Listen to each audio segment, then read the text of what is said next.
تو بھوکے لوگوں کو آپ لاک ڈاؤن نہیں کر سکتے. میں اگر میرے بچے بھوکے ہیں گھر میں تو مجھے آپ کیسے کہیں گے کہ نہیں جی آپ باہر نہ جائیں کیونکہ لوگوں کو کرونا پھیل جائے گی. تو اس لیے ہمارا اب تک یہی اپنی حکمت کو استعمال کرتے ہوئے دونوں طرف مسئلے ہیں, ایک طرف معیشت ہے, ایک طرف ہماری کرونا کا پھیلنا ہے, تو یہ بڑا سوچ سمجھ کے اس میں سے نکلنا ہے.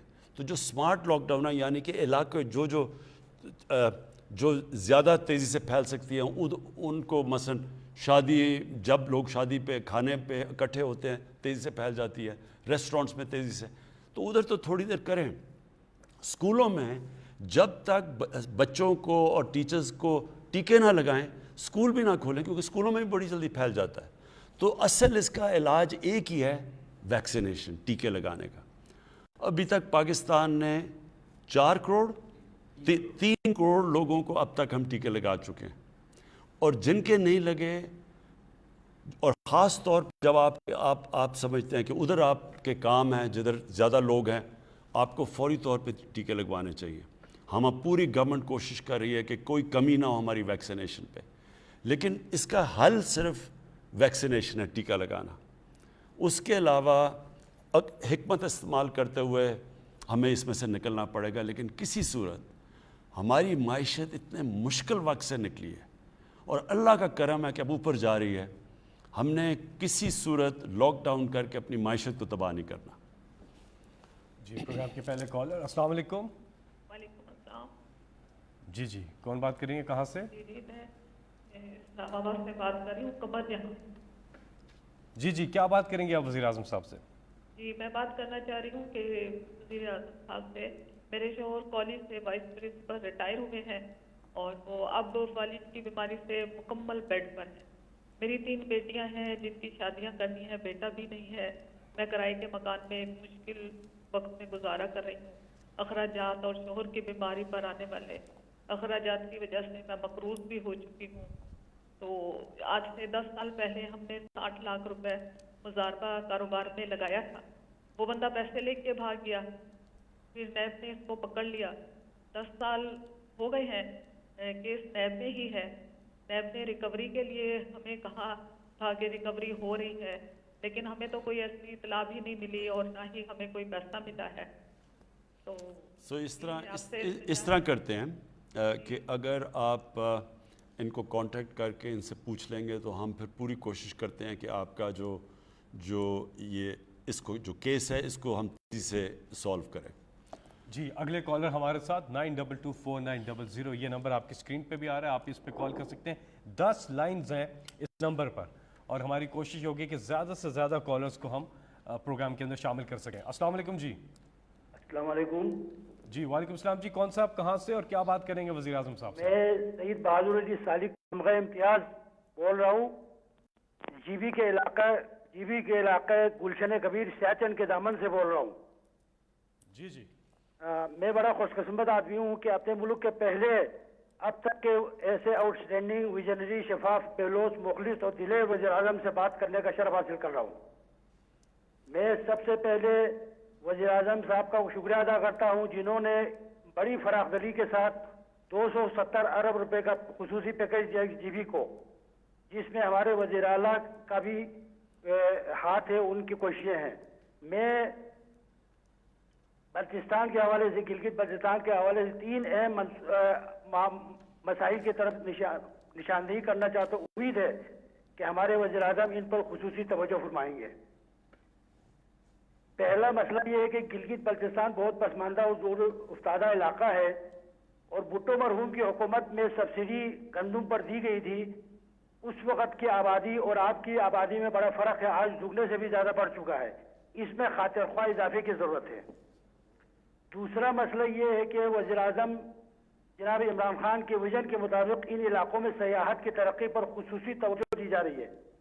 پہلی مرتبہ ملک کے تمام شہروں سے پروازیں آ رہی ہے, بیرونی پروازیں بھی شروع ہونے والی ہے اور بائی روڈ بھی لوگ سیاح بہت سے ان علاقوں کی طرف آ رہے ہیں. لیکن سہولتوں کا فقدان ہے, افراتفری کا عالم ہے, پیٹرولیم کی شارٹیج ہے اور بجلی اور نیٹ کا نظام صحیح نہیں ہے.